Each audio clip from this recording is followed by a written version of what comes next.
Good afternoon. Good other travel with Mike. මම දැන් මේ කිව්වට කියන්න හදන්නේ මුලින්ම රුමේනියා වලට ආපු පළවෙනි දවසේ ඉඳන් ගෑනුවෝ පිරිමිවෝ යවුනම කෙනෙක් දැනගන්න ඕනේ ඉතාමත්ම සරල සිද්ධි ටිකක්.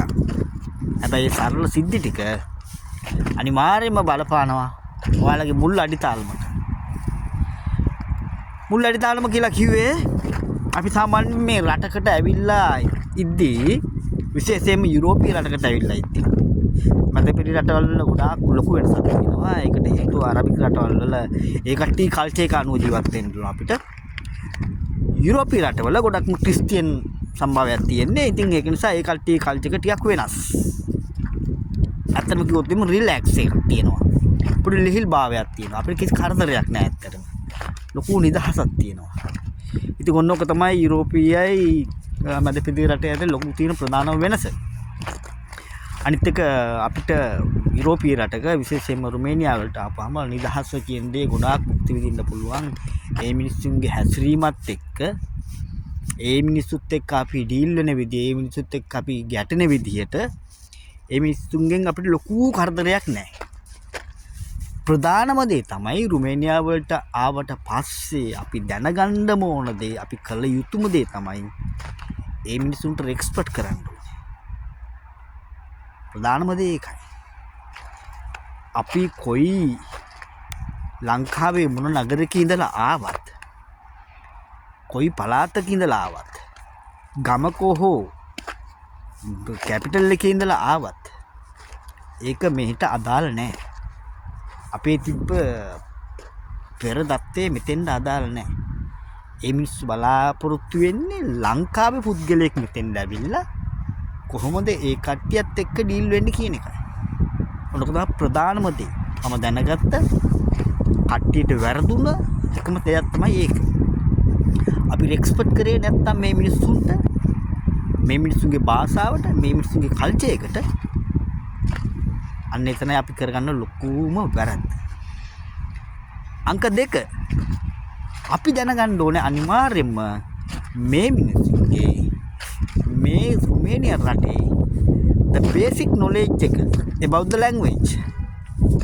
අපි අනිවාර්යයෙන්ම මේ කට්ටියගේ භාෂාවේ ප්‍රධාන ටිකක් අපිට සාමාන්‍යයෙන් හැසිරෙන්න පුළුවන්.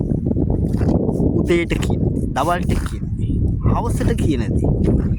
යම් කිසි කෙනෙක් අපෙන් නික්මලා යද්දී good night කියලා කියති. ඔන්න ඔයගේ අපි සාමාන්‍යයෙන් විස්තර ටිකක් දැනගන්න ඕනේ. එතකොට මේ කට්ටිය ඇත්තටම එක්ස්පෙක්ට් කරනවා අපිට. බුණ දිබිනාසා. සුබුදෑසනක්. බුණ සිවා. good afternoon. සුබ සන්ධ්‍යාව. බුණ සියාරා. සර ප්‍රොමෝසා. සර බුණ. නොක්තේ බුණ. නොවගේ සාමාන්‍යයෙන් විස්තර ටිකක් අපිට දැනගන්න වෙනවා. ඒක මේ කට්ටිය ගොඩක් එක්ස්පර්ට් කරනවා ඒක කතා කරන්නේ. විශේෂයෙන්ම රුමේනියා කියන්නේ ගොඩාක් ඉංග්‍රීසි දැනුම තියෙන රටක් නෙවෙයි. හැබැයි නිව් ජෙනරේෂන් එක කියන්නේ මේ අලුත් පරම්පරාව ඒ කට්ටියගේ භාෂාව හදාගෙන යන කාලයක්. ඉතින් මම වුණත් ඉන්නේ ගමක. ඉතින් ඒ කට්ටිය 25%ක් පමණයි ඉංග්‍රීසි දැනුම තියෙන කට්ටිය ඉන්නේ. හැබැයි ඒ කට්ටිය දැන් පරණ මිනිස්සුන්ගේ කට්ටිය කාලයක් තිබිලා තියෙනවා. ඒ ඉංග්‍රීසි දැනුම මේ කට්ටියට ඉගෙන ගැනීමේ තහනමක් තිබිලා තියෙනවා. යම් කිසි කාල සීමාවකදී. අනේකයි ප්‍රධානම ගැටලුවලා තියෙන්නේ. කොහොම වුණත් අපිට ඒක අදාළ නැහැ. අපි මේ මිනිස්සුන්ගේ භාෂාවට ගරු කරලා, මේ මිනිස්සුන්ට රෙස්පෙක්ට් කරලා අපේ මිනිස්සුන්ගේ භාෂාව හඹා යන්න නම් වෙනවා අනිවාර්යයෙන්ම මේ රටේ ඉද්දි. ඒක තමයි ප්‍රධානම දේ. ඒ දේ අනුව ගොඩාක් දේවල් අපිට ඉගෙන ගන්න පුළුවන් වෙනවා මේ රට ගැන. ඊළඟ තවත් අපි දෙකින් හම්බෙමු travel with ගමා එක. මේ ඉදිරියට අපි මම ගොඩක් කියන්න කැමති